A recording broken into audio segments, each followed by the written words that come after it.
Bhante, what is the best way for a lay devotee to attain Sotapanna? Okay. In case some of you don't know, the word Sotapanna means the first fruit, the first stage of Aryan first fruit. Now to attain that, normally you have to attain the path first. The path, the first marga.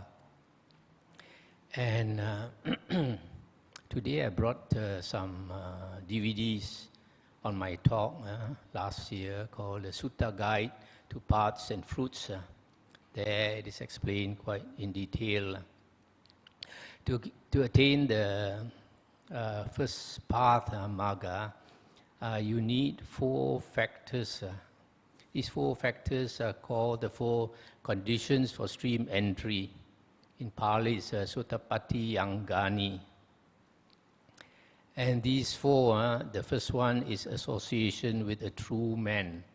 And in this context, the true man means somebody who knows the true Dhamma, the original Dhamma, which is basically the suttas. Now the second condition, because you associate with a true man, you get to hear the true Dhamma.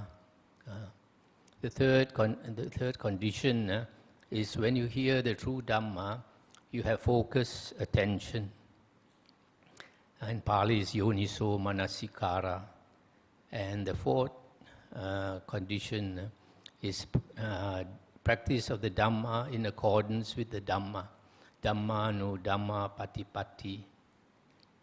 This I have explained in the talk Sutta Guide as practicing the 7 factors of the Aryan Noble Path. Because the first path attainer and the first fruit attainer, the Sotapanna, does not need Jhana. Only the second path upwards you need Jhana. So these 4 conditions are the necessary conditions for you to attain the first path. And according to Samyutta Nikaya Sutta 25.1, after you attain the first path, the same lifetime that wisdom will mature and it will turn to fruit. That's when you become a Sotapanna and 3 factors fall away. So that is the way to attain Sotapanna, by first attaining the path, stream entry. And these are the 4 factors. But these 4 factors can also be shortened to two conditions.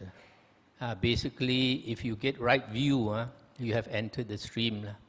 All Aryans have right view. And this is stated, I think, in the Anguttara Nikaya Velama Sutta. So, to get right view, according to Majjhima Nikaya Sutta 43, there are only 2 conditions. The voice of another teaching you the true Dhamma, which is basically the suttas. And the second condition is when you listen, you have focused attention. So with these 2 conditions, if you have focused attention when you listen to the original suttas of the Buddha, then you will be able to understand. Because in the Samyutta Nikaya, I think, I forget, is it 50s? In the Samyutta Nikaya, it is said that when you listen to the Dhamma with eager ears, with focused attention, with all your mind, at that moment when you are concentrating on listening to the Dhamma, the 5 hindrances are not there. The 5 hindrances hinder us from attaining wisdom. And it's also said, when you are in that focused state, the 7 bojjhangas are present. So when you don't have the 5 hindrances and you possess the 7 bojjhangas, then you can understand and get right view and become an Arya. So basically, the standard way. You can say that 99% of people who attain stream entry is by listening to the Dhamma, listening to the discourses of the Buddha. We can see in the suttas and the Vinaya books, at one time the Buddha preached to 80,000 people, and all of them, the Buddha said, attain stream entry. Another time he preached to 120,000 people, and again the Buddha said all of them attain stream entry. So you can also see, as I mentioned 2 weeks ago in my talk here, the case of Venerable Sariputta and Moggallana. They heard the teaching from the Arahant Asaji, and they attained stream entry. At that time, they were not disciples of the Buddha. So they had never seen the Buddha, they had never met the Buddha, they have never heard the Buddha. They only heard it from the Venerable Sariputta, only heard it from the Arahant, and he attained stream entry. After that, he went back and said the same thing to Venerable Moggallana, and Venerable Moggallana also attained stream entry. So you don't need the Buddha, and then you can see in the case of Venerable Moggallana, you don't need an Arahant to teach you. If a person has attained stream entry, he can teach another person, and that second person can also attain stream entry. And at that time, both of them were considered laymen. They had not become bhikkhus, monks under the Buddha. So a layman, an Arya layman can teach another person, and that person can attain stream entry. Only thing is you need to be intelligent. If you are intelligent, then when you listen to the Dhamma, you can understand the various implications of the Buddha's words. If you are not intelligent, you won't be able to grasp the implications. Okay? Thank you for the wonderful answer. So we heard the first question and we have the first answer. So I will ask the floor now. Anybody who would like to ask the first question? All right, we have one.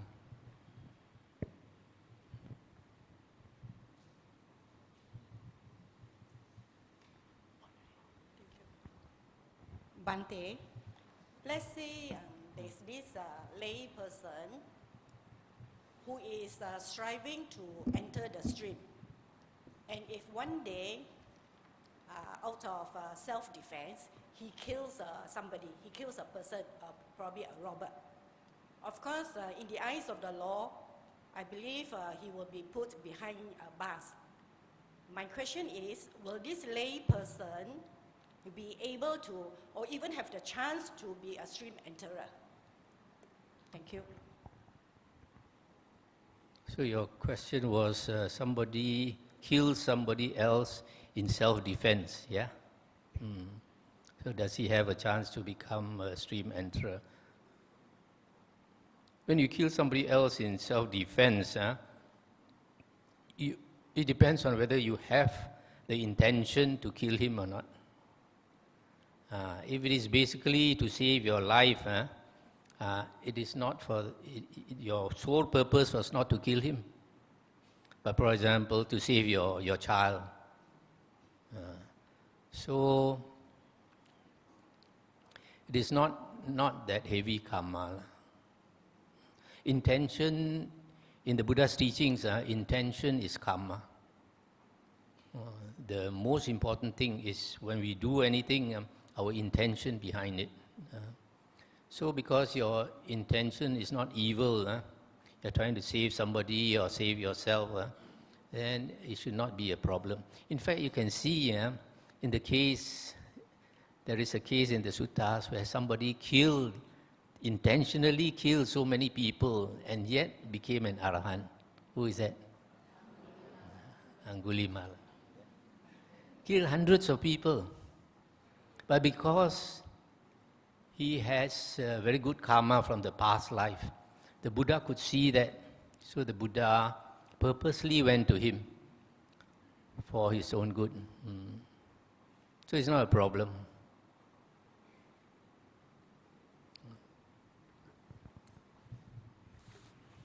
All right, there's another second question.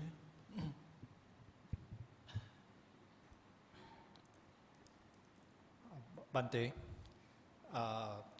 the first question being asked, I got the message that ordinary person can also become Aryan, enter the first stage of sainthood.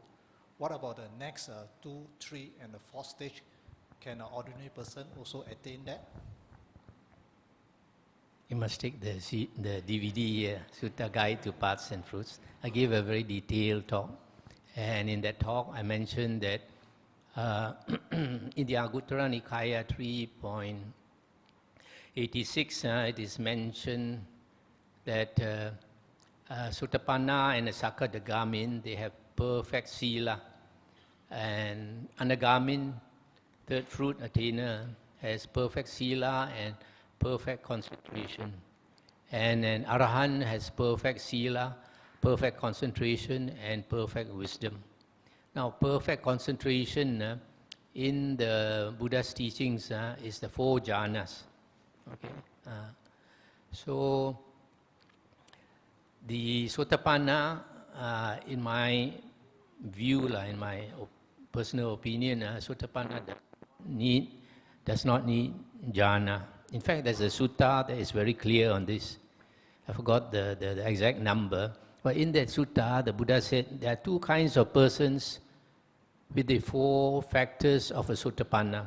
The 4 characteristics of a Sotapanna is he has unshakable faith in the Buddha, unshakable faith in the Dhamma, unshakable faith in the Sangha, and he has the Aryan precepts, which basically is the 7 precepts. So, there are 2 kinds of Sotapanna. One, he does not make any effort to attain jhana. The second type is called, careless Sotapanna in the suttas.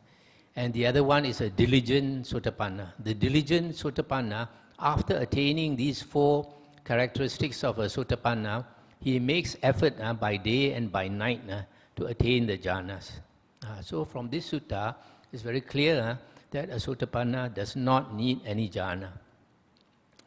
The Anagamin, the third fruit, he needs 4 jhanas as a precondition to becoming an Anagamin. And same with the Arahant, need 4 jhanas to become an Anagamin and an Arahant. But a Sakadagamin needs either the first or the second or the third jhana as a precondition to attain the second path and second fruit. Which means that ordinary person can reach until Arahant stage. Yes, provided he has the 4 jhanas. Or the importance is the 4 jhanas. Yes, that is a precondition. What about is it necessary for the ordinary person to go into Abhidhamma in order to improve himself? Tomorrow, we are having the Vachana conference. This is one of the things. In the Anguttara Nikaya 4.180, the Buddha said, if any monk says that he heard it from the Buddha directly, or he heard it from a Sangha of learned monks, or he heard it from a group of learned elders, or he heard it from one very learned elder, that the Buddha taught like this. The Buddha said you should neither accept it or reject it. Without accepting it or rejecting it, you should compare it with the suttas and the Vinaya. If it agrees with the suttas and the Vinaya, you can accept it. If it does not agree, you should not accept it. So, the Buddha always talked about his teachings as being Dhamma Vinaya. He always said his teachings are Dhamma Vinaya. Later, Abhidhamma came in. So we can find, for example, in the suttas and the Vinaya, the Buddha said his true Dhamma will last 500 years. And exactly 500 years after the Buddha's passing away, later books started. So we want to know, during that 500 years where we have the true Dhamma, what was the Dhamma at that time? And luckily we have Emperor Asoka. Emperor Asoka lived about 250 years after the Buddha's passing away. Now Emperor Asoka had a lot of faith in the Buddha and the Buddha's words. So he asked the men to make these stone pillars, something like every kilometer on the road, and they carved out the words of the Buddha.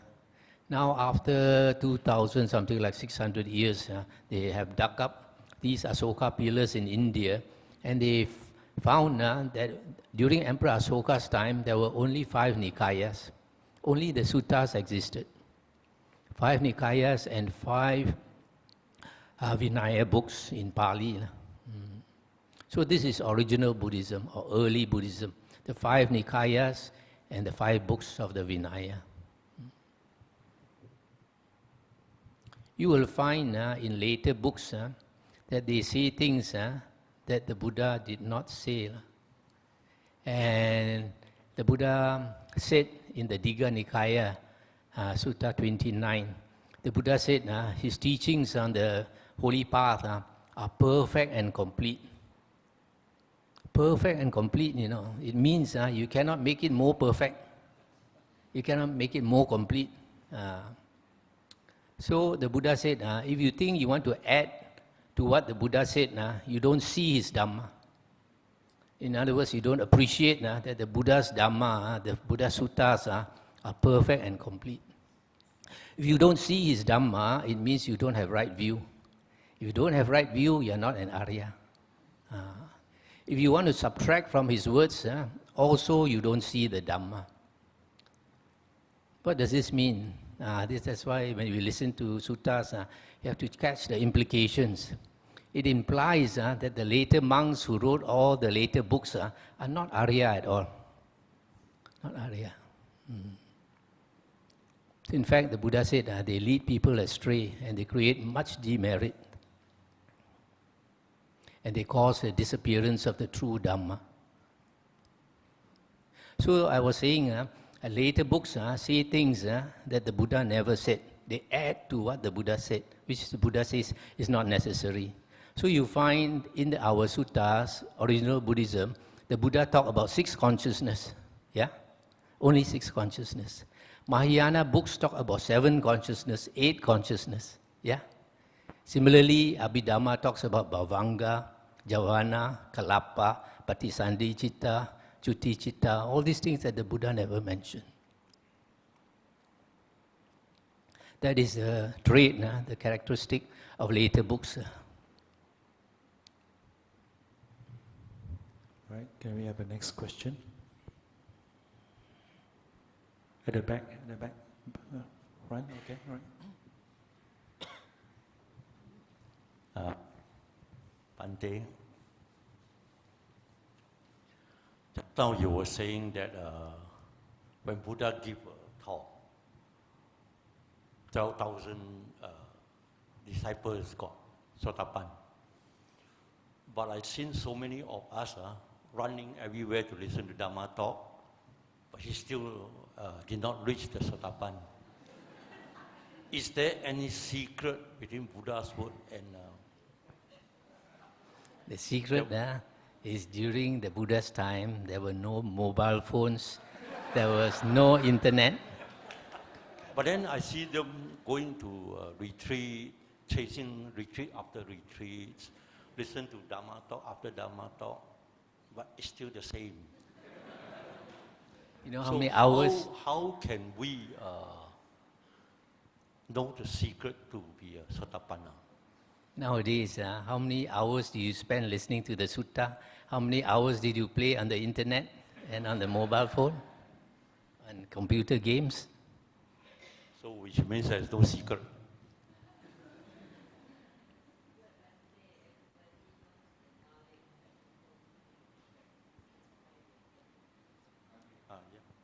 Actually, if you go to a Buddhist country like Thailand, on those Uposatha days, you find the villagers, they come to the monastery and they stay overnight. And they try to meditate the whole night. And some of them can meditate. Because these people are very simple-minded, very straightforward, simple-minded. Nowadays, people are very complex. You get some psycho cases. So, it's different.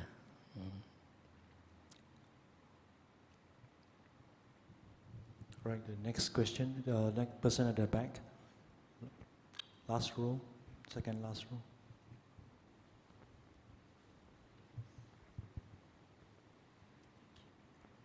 Hello, Bhante. Bhante, I looked up the Sotapanna Samyutta 55 or something, and it is, if I saw the words ... leading to concentration, Bhante, and personally, my view, it's a bit risky to leave off trying for jhana, because you can't really be sure that you have enough Dhamma knowledge, that you are Dhammanusari or Sadhanusari. But if you can attain jhana, then at least you're secure. Because the Okanti Sutta is very unreliable, Bhante, at death.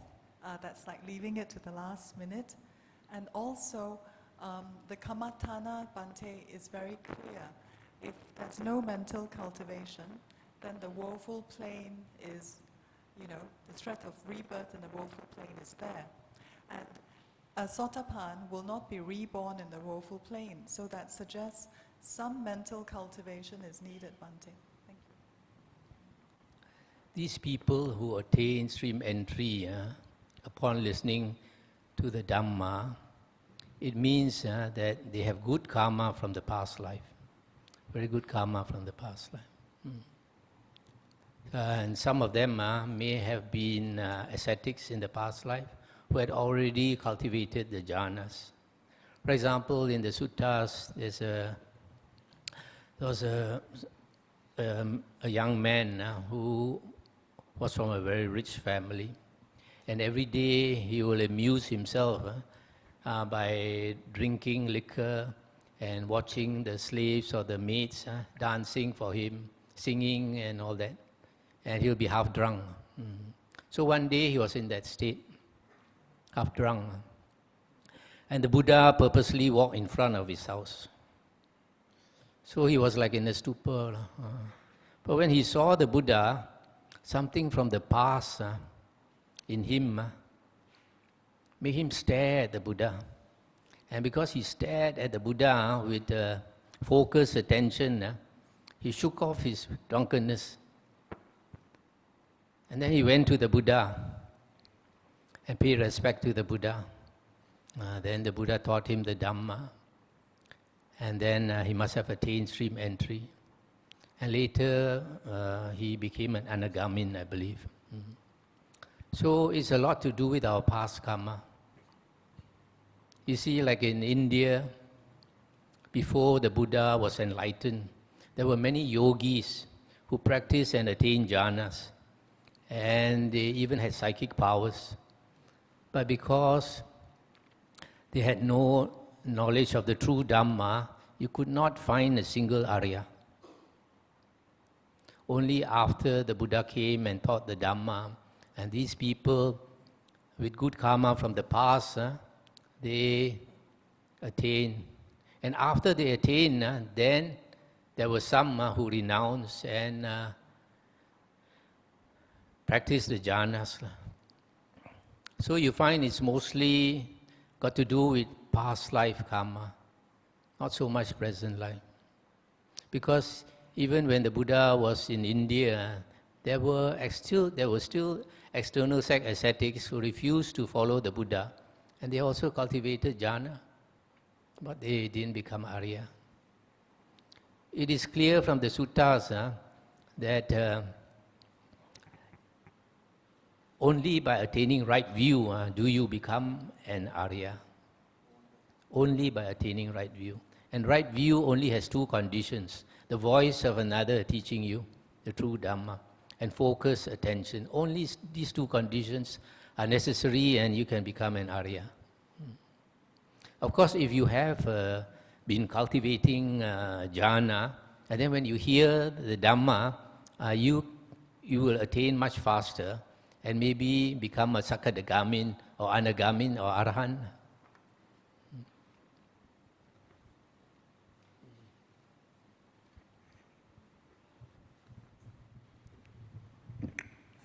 Bante, good evening. Sukyoto. Can I ask about this jhana, where the two teachers of Gautama Buddha, Alara and Udaka, who have attained 7 and 8 jhana,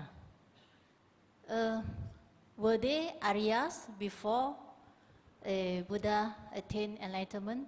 And if they were Aryas, and okay, let me just, Bante, just help me to answer the first question first. Thank you. Were they Arya? They could not have been Arya, otherwise the Buddha would not have left them.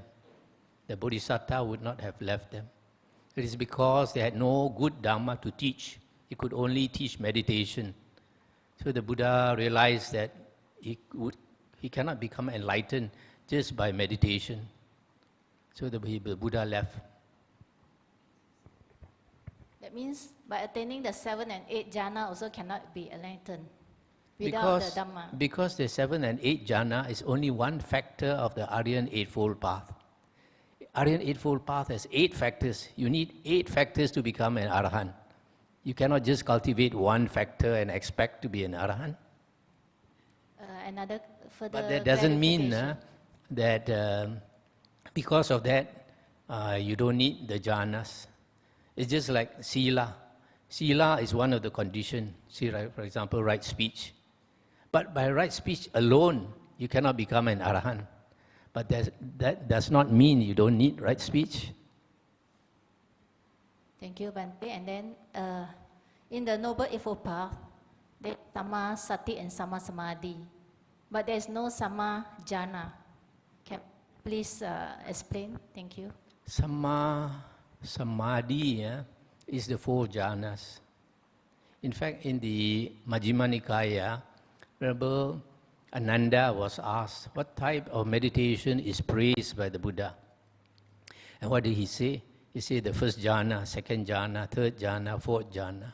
So in the early suttas, this is meditation. Meditation is the 4 jhanas.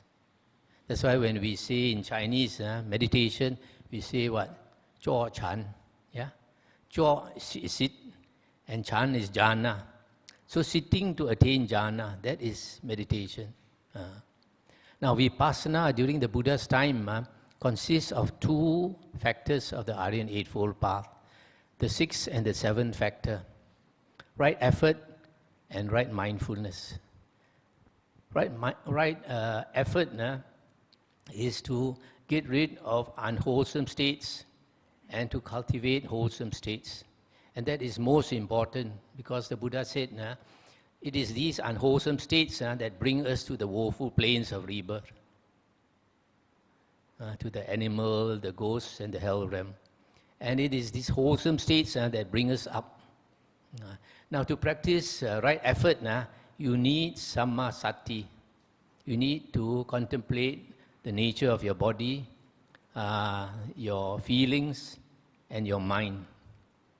And listen to Dhamma. When you listen to Dhamma, there is also samma sati.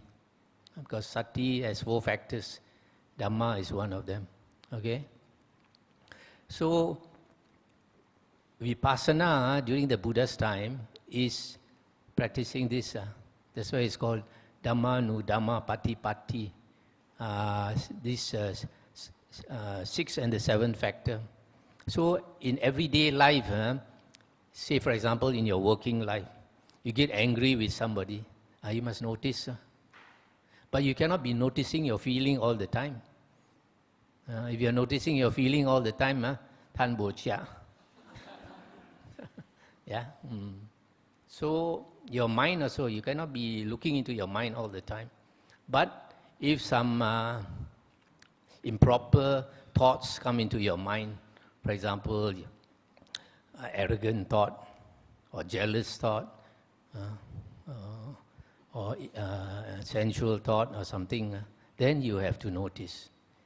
When you do that, when you can notice these, you will notice your faults, then only you can change your character. If you cannot notice your faults, you'll never change your character.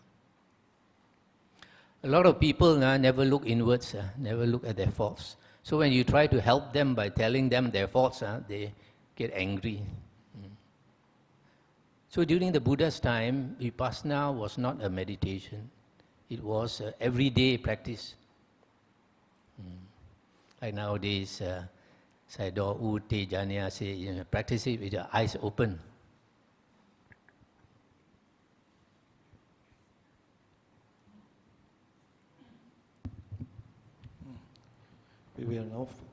I will now read out some of the questions we received earlier through the WhatsApps. Venerable, the first question is, there are some who hold the belief that the practice of meditation hinders one's study of the Dhamma, the suttas. There are some who hold the belief that the practice of meditation hinders one's study of the Dhamma. Can you comment on this? This opinion that meditation hinders the study of the Dhamma, some people have the opposite thinking. They think study of the Dhamma hinders their meditation. That's not. So it's all opinion. In the suttas, the Buddha said two things contribute to knowledge or wisdom: samatha and vipassana. So samatha is meditation during the Buddha's time. Vipassana, as I mentioned just now, is the sixth and the seventh factor, and that means that includes the study of the Dhamma, because study of the Dhamma or listening to the Dhamma is one of the objects of sati. Yeah. So both are needed. You cannot do with one.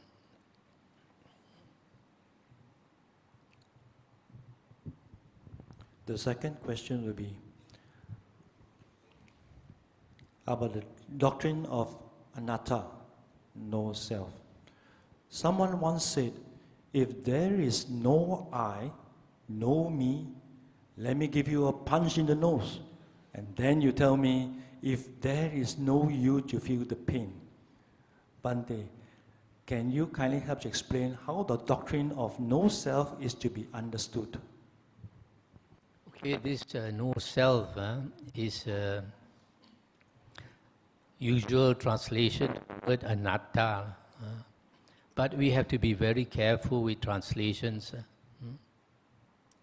Basically, anatta means there's no thing that is permanent, that is unchanging, that is not dependent on conditions. There's no such thing in the world. Everything is a flux of energy. So that is the meaning of anatta. Sometimes people say no soul. But also that word soul, you have to be very careful. Because the soul, if you look into the dictionary, as I have done, the soul is the spiritual part of man. And it says, often assumed to be permanent. So it is not necessary that a soul is permanent. In the Christian religion and in the Islam, the soul is permanent, everlasting. But I believe in the soul. And for me, the Buddhist soul is not everlasting. It's the spiritual part of man, the spiritual part of us. This one I can explain later. So, the Buddha is called the awakened one. And in the suttas, the Buddha said, the all is in the six senses.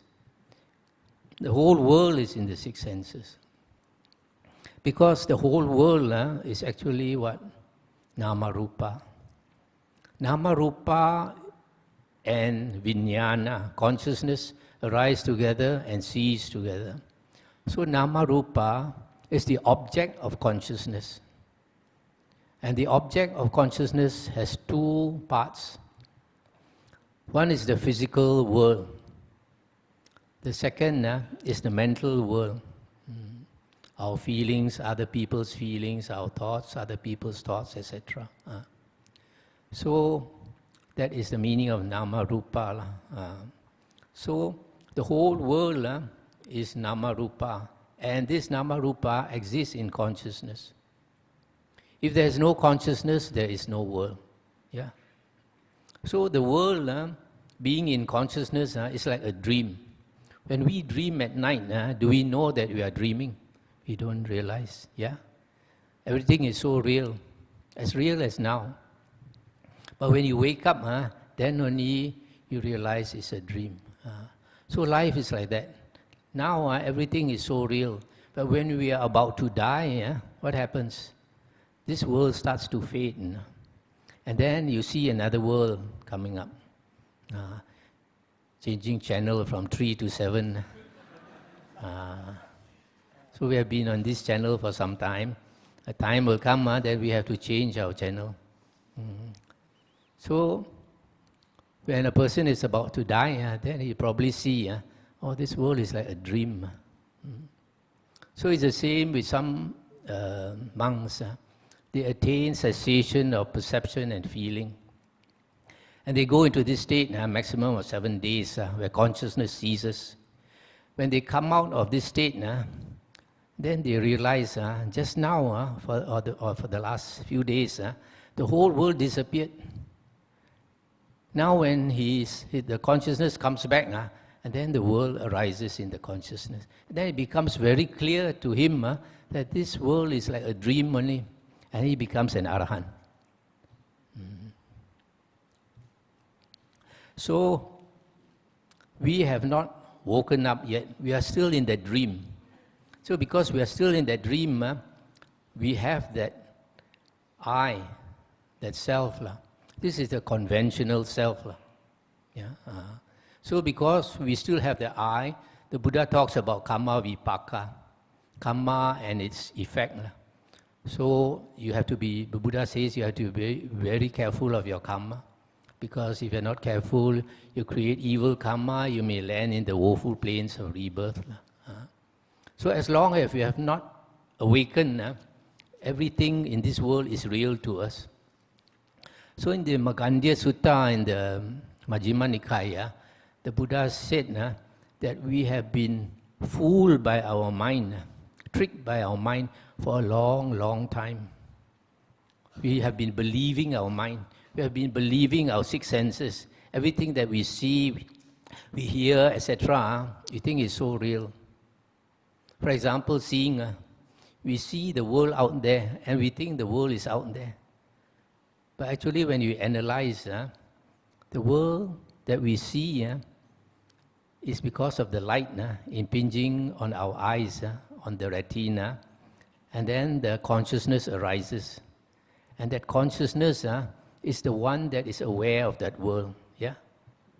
So what we see is not outside. What we see is in our consciousness, in our mind. Yeah. So because we have not awakened, so everything is real to us. Just like in your dream, In your dream, you can also get a punch and you feel it. Yeah. Yeah. And sometimes in your dream, you fall. Or you fall down a slope or something, it's so real. Okay? All right. The following question will be, a lot of us Buddhists have learned and understand Dhamma, but why are we still cannot let go and still attach so hard to our own self, own body, and also sensual pleasure?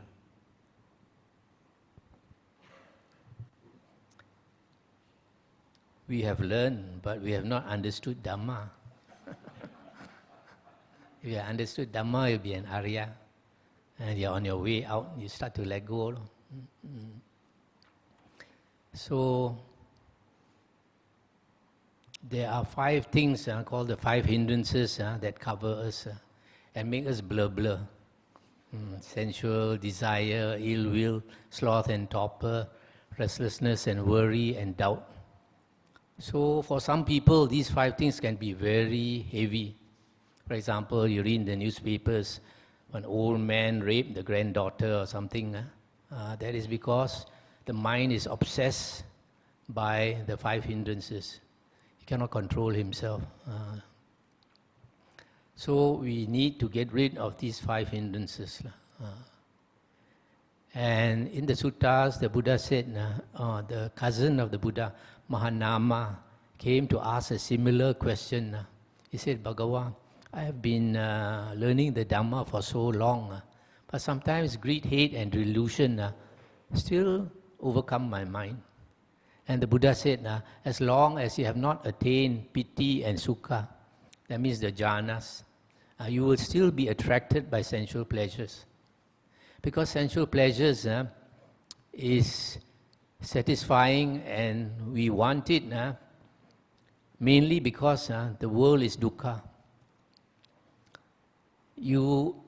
Most of the time we are distracted by pleasant things here and there that we don't notice the dukkha. But suppose you are made to stay in your house, don't go out, not allowed to go out every day, and there's no TV to entertain you, no internet. Then you become so bored, When I was a young bachelor, after I come back from work, I look at the 4 walls and I think I'm going crazy. I must go out. So it's like this. When you have nothing to entertain you, you find you're so bored, you're so restless. You need something to distract you. That's why the Buddha said, the only thing that can distract us from dukkha is sensual pleasures, unless you know of a higher happiness, a higher pleasure. And that, the Buddha said, is a pleasure from jhana. Once you have attained the pleasure from jhana, which is higher than even the happiness of some devas, then the Buddha said you can let go of sensual pleasures. And the Buddha said, just like a person who in the human life, he enjoyed life very much, but because he did a lot of good karma, he's reborn in heaven. And when he's reborn in heaven, he looks down on his old friend enjoying sensual pleasures in the human realm. Would he be jealous? He won't be jealous because he's enjoying a more superior happiness, enjoyment. So in the same way, when you can attain the bliss from meditation, then only you can let go. So nature has made beings with the self, and that is for self-preservation. So we find all beings, if you have awareness of a self, you fight for survival. That is a trick nature has put.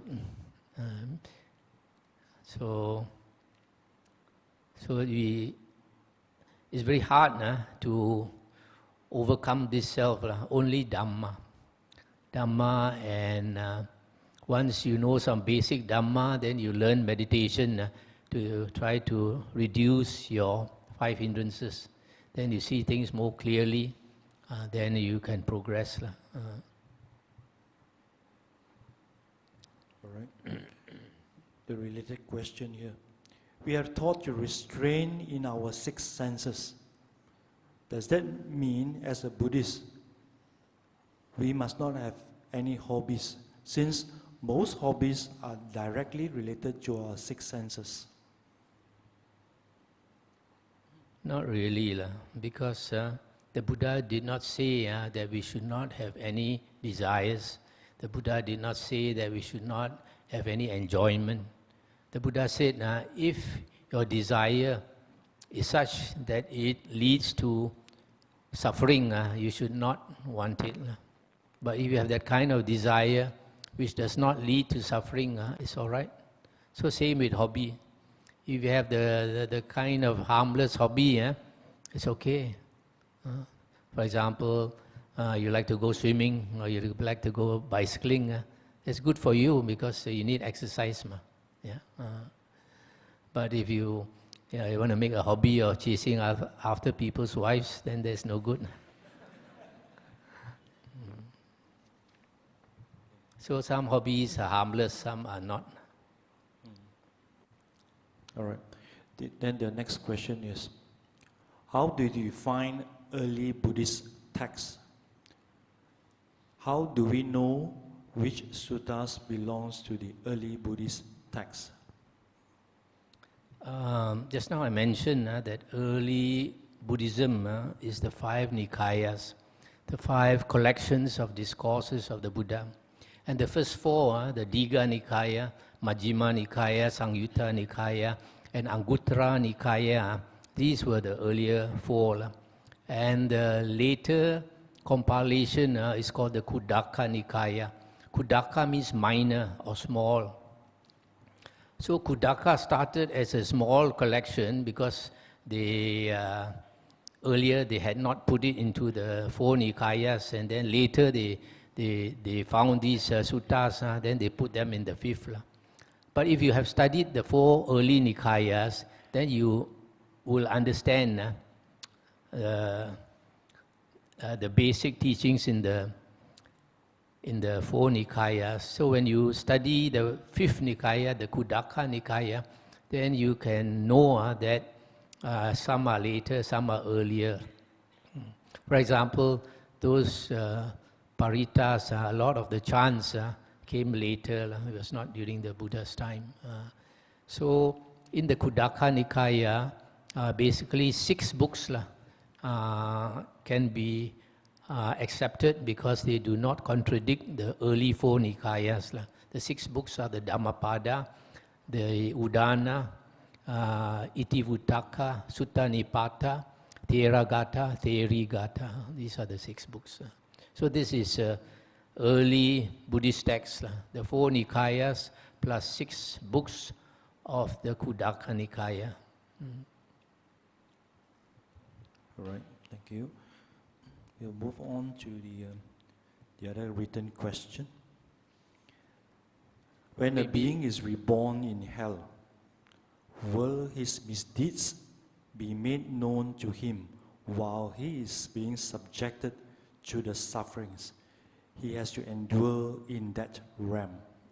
Yes, in the suttas, the Buddha did say that when you fall into hell and you are suffering, you will know why you are suffering in hell. I think instead of going through those, if people have questions to ask, we give preference to people.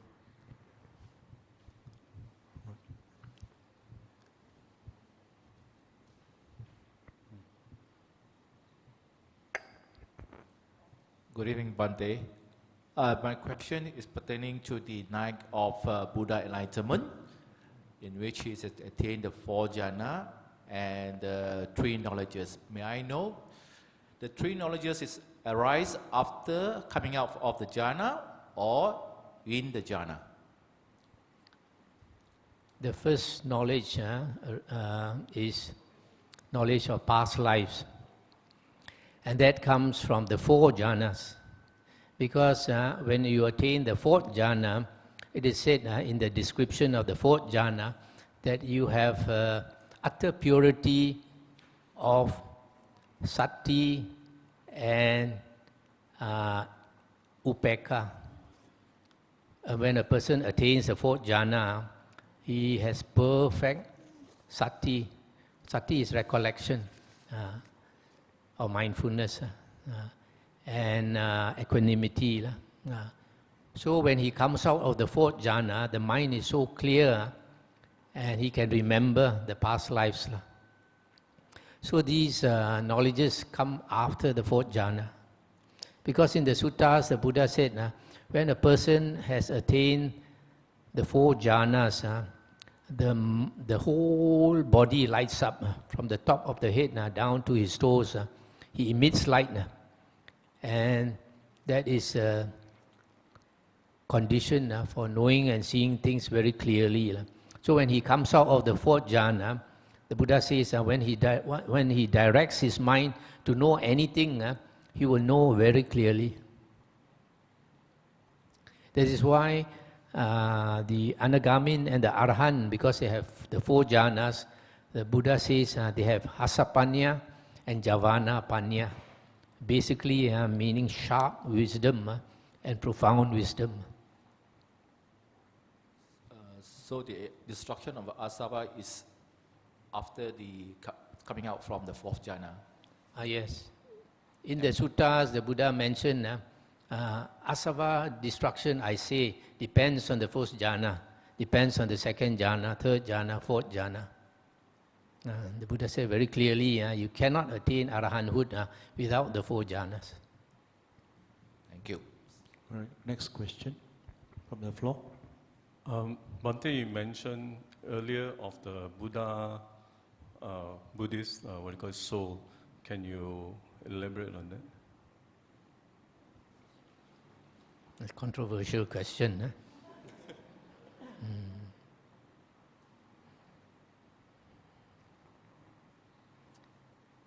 Recently, somebody sent me or sent us this.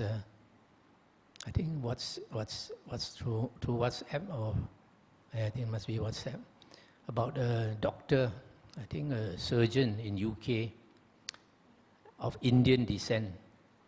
He was a very successful surgeon and made a lot of money, and so he was very busy. So sometimes patients, ask him some questions. Very quickly he will dismiss them. And then some of his patients said that when they were in the sleep state, they get anesthesia and they go to sleep and then they are operated on. Some of them said they came out of the body and they could see everything the doctor was doing, the nurses were doing, but could not communicate. So he listened to them. He didn't quite believe because he didn't have any religion. So when he was maybe around 60, he, I think, had prostate cancer or something, and they operated on him. And then to his surprise, during the operation, he came out of his body. And he went up to the ceiling and he looked at his body and he asked himself, how come I have 2 bodies? I'm up here and I'm down there. And then after a while, he found a force pulling him. And he apparently he was going towards hell. And when he went to hell, he saw beings screaming and crying and all that. And then he wanted to run away, but the force did not allow him to run away. And the voice said to him, you have been a very selfish man this lifetime. Then he realized, and luckily he managed to come back. After that, it seems he gave up his job. So there are some people who experience this. And one old devotee told me, one of the aunties, if you listen to my Dhamma talks, you would have heard this. This auntie had a very nasty temper. And 2 days before she died, she was sleeping and the Dracula teeth came out so long. 2 Dracula teeth came out so long. And the children tried to cover it, could not cover it. 2 days later when she died, the Dracula teeth disappeared. What does it show? It shows that the soul inside, the spiritual part of us, there is a body inside. In Hinduism, they call it the astral body. So this astral body is not alien to Buddhism. The Buddha said that he has the ability to draw out his astral body. And sometimes his disciples are meditating and falling asleep, like Moggallana. The Buddha goes to them and then asks them to make effort. So the Buddha is able to take out the astral body and come back, the golden body. So again, it is said in the suttas, if somebody karma is so bad that he is going, after death, is going to be reborn in hell, what happens is that the hell beings come and drag him down to hell. This is in the sutta. So what do they drag? It's not the body they drag. They drag the soul down to hell. the soul is just like our human body. It's just a flux of energy. So in fact, before we became humans, we were that spiritual body. Because in the sutta, the Buddha said, for you to take birth as a human being, first you need 3 conditions. Mother and father must come together. Secondly, mother is in season. Thirdly, the Gandhabba is there. That being who is going to be reborn in the womb is there. So once the egg is fertilized, this being will go into that egg, and then that egg will grow. If that being does not go into that egg will not grow. So in books, some books, they say consciousness. It's not just consciousness, it's the 5 aggregates going inside. Because in the suttas, the Buddha said, you cannot have consciousness without the 5 aggregates. Consciousness must come with the 5 aggregates.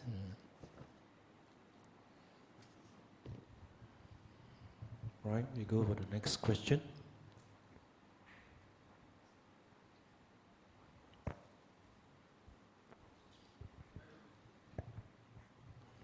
Bhante, just now you mentioned about the jhanas, second, third, and fourth jhana. Apparently, before the Buddha found the truth, he was taught to until to attain the 8th jhana. Is that a wasted effort, or is that unnecessary jhanas? No, it's not. It's not unnecessary. It's just that without the Dhamma knowledge, you cannot become enlightened. If you have the jhanas plus the Dhamma, then you can become an Arya.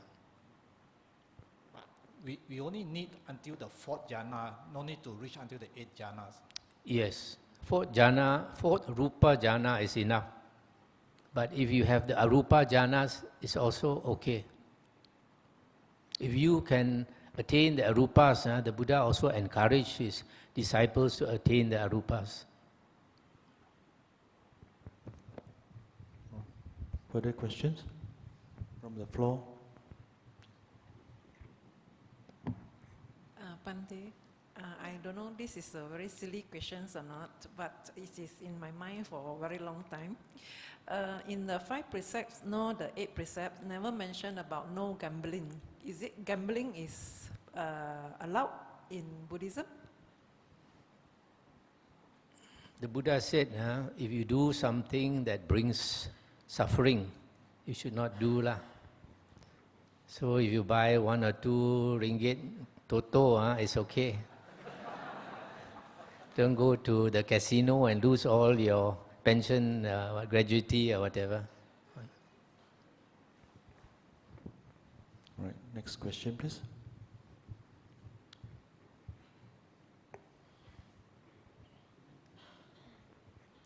Good evening, Bhante. Just now there was questions on anatta. So on the first stage of the sainthood, Sotapanna, the first factors that were eliminated is the Sakaya Ditti. How do you reconcile that with anatta?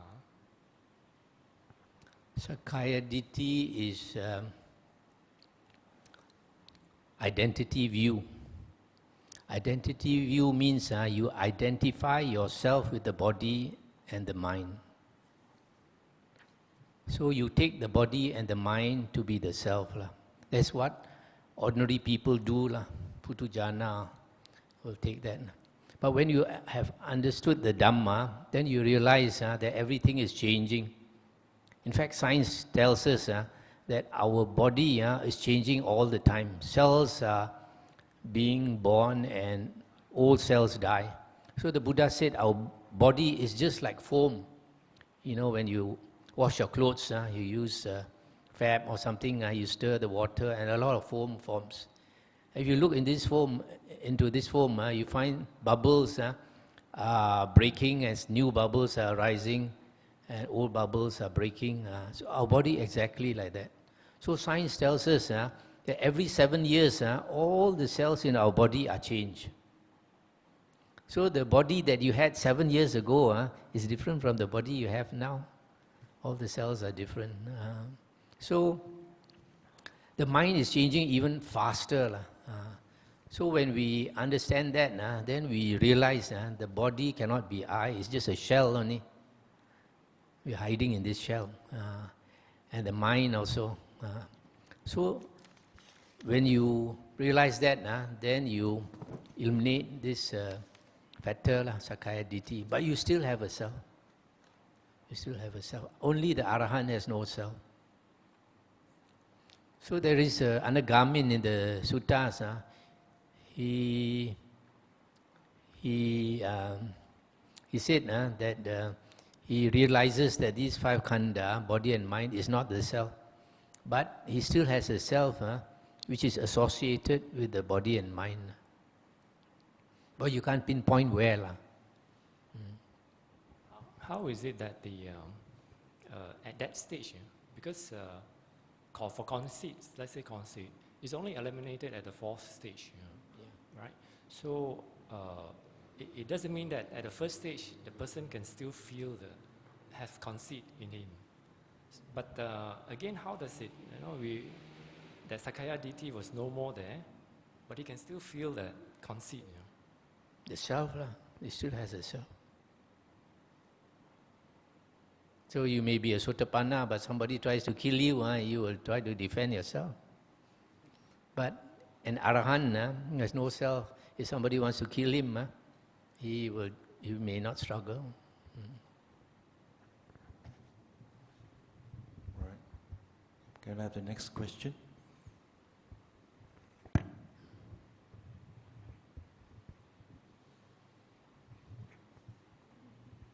Bhante, this topic of mindfulness stress a lot on focused attention and clear comprehension, which again stress on good memory, that we should remember lots of things that have happened in the past. But actually, probably due to age, I find that my memory is not that good. And many of my friends also said that they read a lot of sutta and they keep forgetting. Bhante, is there any way we can help to improve our memory? Thank you.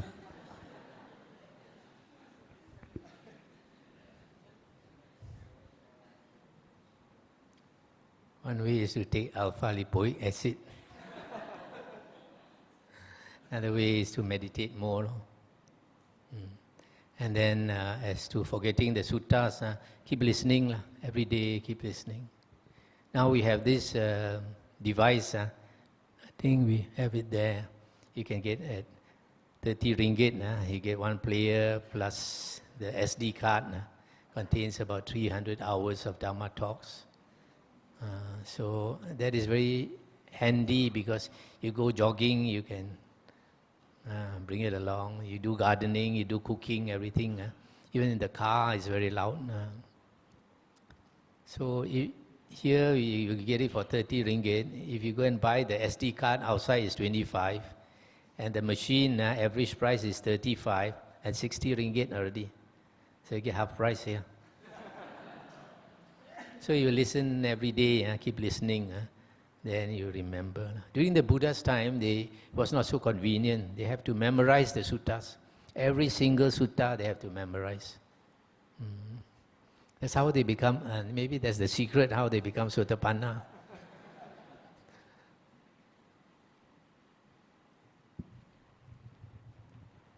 I would like to ask for the next question. Make full use of it. Wherever is giving your priority. Yes, yeah, we have.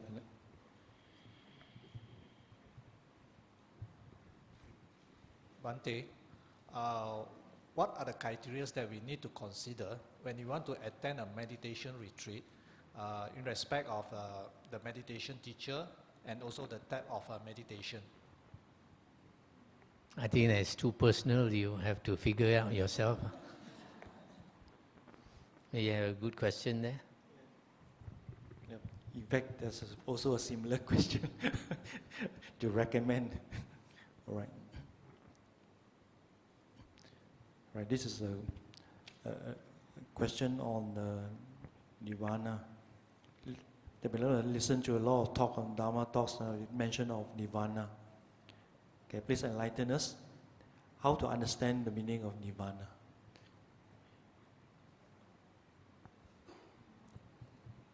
It is said that when a person attains arahanthood, he attains nibbana.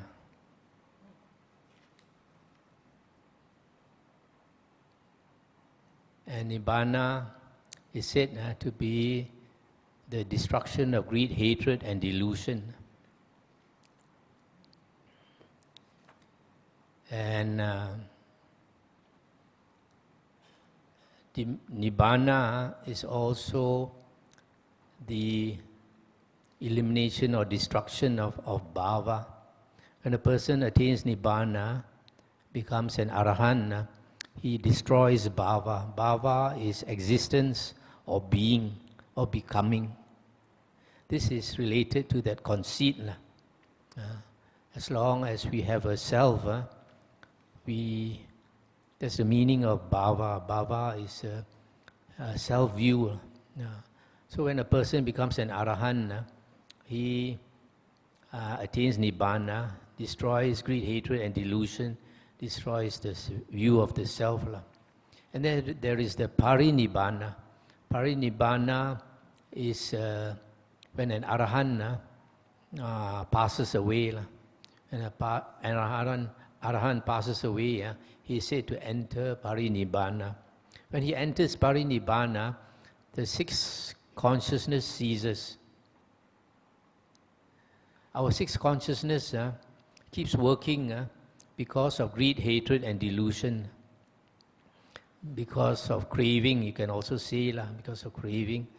And that is the fuel that keeps us turning on samsara. So, an arahant has destroyed that fuel, that greed, hatred, and delusion that keeps us turning on samsara. So when the arahant passes away, the sixth consciousness does not continue. That's the meaning of asava destruction. The term enlightenment or the attaining of arahanthood is called asava destruction, asava kaya. And asava means the flow. The flow. And basically it is the flow of consciousness. As long as consciousness flows, the world exists. And when the consciousness stops, when a person enters parinibbana, the whole world ceases.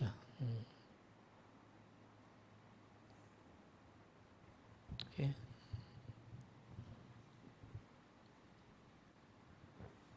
There's this question about family members who are non-Buddhist. How are we going to follow the path without conflict with those non-Buddhist family members? Do you have any simple advice on it? I think we have to use our wisdom. Have to see the situation. Each family is different. I have a brother who is a Catholic. I have a sister who is a Catholic. No problem. So sometimes we need to compromise. For example, sometimes a mother passes away and some children want to do the Buddhist way, some want the Christian way, and some want the Taoist way. Maybe have all three together.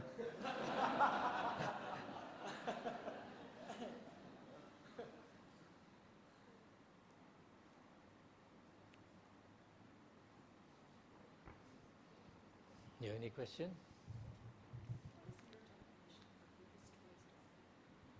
What is my definition for Buddhist wisdom? I think that is stated by the Buddha in the suttas. When he talks about wisdom, The Buddha says the ability to see arising and passing away, anicca, the ability to see impermanence in the world. And if you see impermanence and then you realize a danger in the world, you realize impermanence gives us suffering. Those things that we love, we like to cling on to it, but things are beyond our control. So if we want things our way, then we will suffer. Sometimes even in a family, you cannot always have your way. Sometimes you have to compromise, and there's harmony.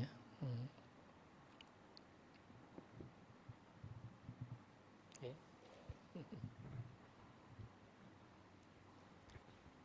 Any more question on the floor? Yes, there is one in the front. Bante, just now Bante was mentioning about Sotapanna being perfect in Sila, right? Yeah, so is it an indicator that the Sotapanna who have attained Sotapanna will be meticulous in the 5 precepts? Like he will not kill and he will not drink alcohol and he will not even tell lies? Okay. Thanks. The Sotapanna has the Aryan Sila, and Aryan Sila is found in the Aryan Eightfold Path. It consists of 3 factors: right speech, right action, and right livelihood. Right speech has 4 components: not to lie or cheat people. Secondly, not to engage in divisive speech. For example, you hear A saying bad things about B. You don't go and tell B, last night A said this and that. And then the third is not to use coarse speech or coarse language, foul words or loud words. And then the fourth is not to engage in idle gossip. So, right speech has 4 precepts. Right action has 3 precepts: not to kill, not to take what is not given, and not to engage in sexual misconduct. These are the 3 precepts in right action. Right livelihood is not to is not to engage in a livelihood that harms other beings. So that is basically covered by right speech and right action. But the Buddha also said that lay people should not engage in 5 types of livelihood. Should not buy and sell humans, human trafficking. Not to rear animals for slaughter, rear animals and sell for people to slaughter. Not to sell liquor or drugs. Not to sell weapons, weapons that kill. Not to sell poisons that kill, for example, herbicides, insecticides. So this is so for a lay person, these 5 types of business should not do. So basically, these 3 factors of the Aryan Eightfold Path, right speech, right action, and right livelihood, consists of 7 precepts: 4 verbal precepts and 3 body precepts. So it does not include liquor. The Buddha said, once a person has become an Arya, he will not do any evil that can bring him to rebirth in the woeful plains. In other words, he won't do serious karma. Maybe he can wallop a mosquito. He won't go to the woeful plains for that. Maybe.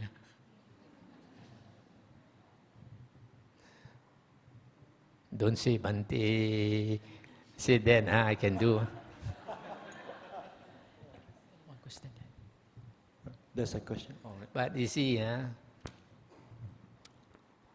Actually, a lot of people don't realize this small fellow kills the most humans in the world, Mosquito accounts for most human deaths, more than the wars and all that.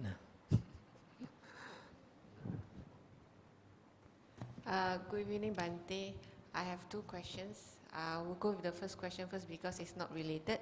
So the first question is, when human pass away, right?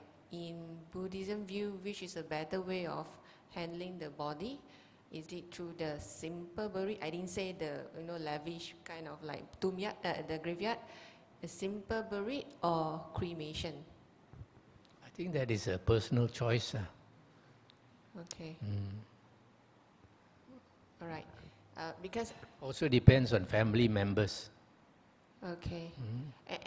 Because I know Gautama Buddha was actually being buried, right?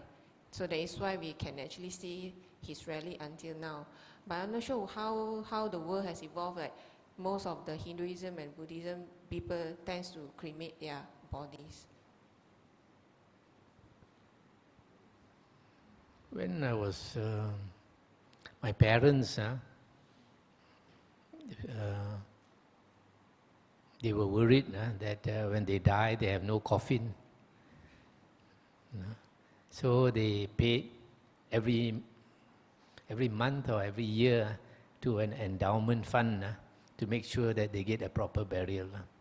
But later, when my father was old, he said, I've seen in Penang, people bury the dead. Only the children will come and sort of tend the grave on Qing Ming, All the Souls Day and all that, they come.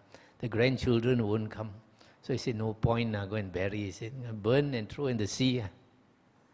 So I also encouraged my mother to do that. My mother said, "Chua lang ane kho leo ko be siu." Life as a human is already so much suffering. And want to burn some more is even more suffering. But eventually she agreed, burn and throw in the sea. That's the easiest way. Because when I read from the internet, there are certain religions saying that it's better to bury because you actually return. It actually can be a fertilizer to the soil. No, most religions they want to bury so that on the day of resurrection they'll come up again. Yeah. Okay. Second question, Bhante. Let's say we know people who is actually a free thinker, but we can see they are suffering. Like for example, people may actually suffer in the midlife crisis. How do we help them? Like some people, they actually will come to they are lucky enough to maybe to know Buddhism. I think myself, one of them. That we can actually use some like meditation of so many ways. But there are people who are actually free thinkers. So how do we, maybe we actually share with them about the good thing of having meditation, but because of not having the action, so they don't see it. So is it through the praying or how? Dukkha, suffering, is the best teacher. When we suffer, then we start looking, why me? So for a lot of people, they don't suffer to that stage where they start looking. So if you try to help them, it depends on whether they want you to help or not. A lot of people, they think, I take more salt than you take rice. So a lot of people don't want to be helped. You can try. Depends on their karma. Questions from the floor?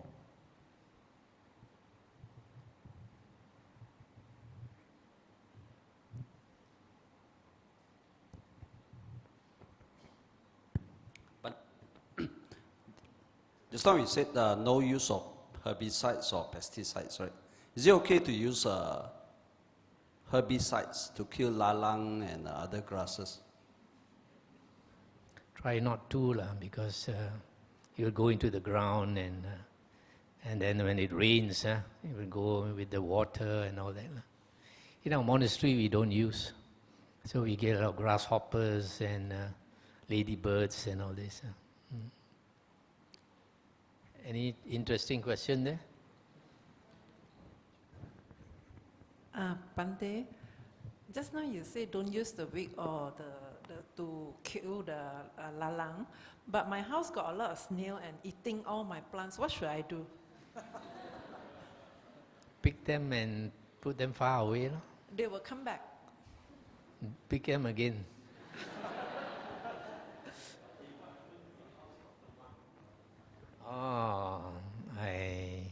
That's a very difficult decision you have to make yourself.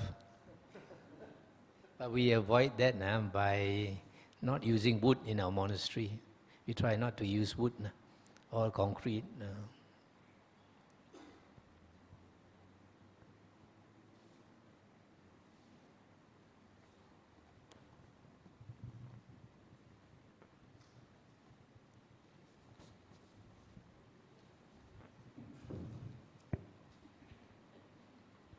But just to clarify just now the question on wisdom.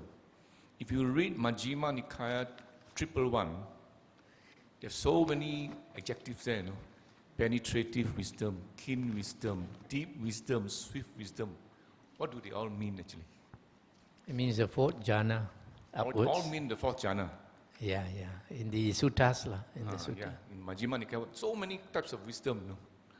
Basically, when you have the fourth jhana, then the Buddha says everything becomes so clear, then you have all this wisdom. Okay, thank you. This, when we listen to Dhamma or we meditate, generally we don't share the merit.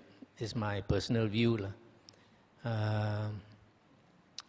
We share merit or we transfer merit when you do food dana and you offer clothes or robes for Dhamma talk and meditation. We invite the devas to rejoice with us, anumodana. Because during the Dhamma talk, some devas and devis will come and listen. Then we invite them to rejoice with us. Because if you get the wisdom, you cannot transfer your wisdom. You only have the wisdom. Come, let's invite the devas and devis to rejoice with us. Etavata cha'amehi Sambatang punya sampadang Sabbe deva Sabbe bhutta Sabbe satta Anumodantu Sabba sampati Siddhya Sadhu Sadhu Sadhu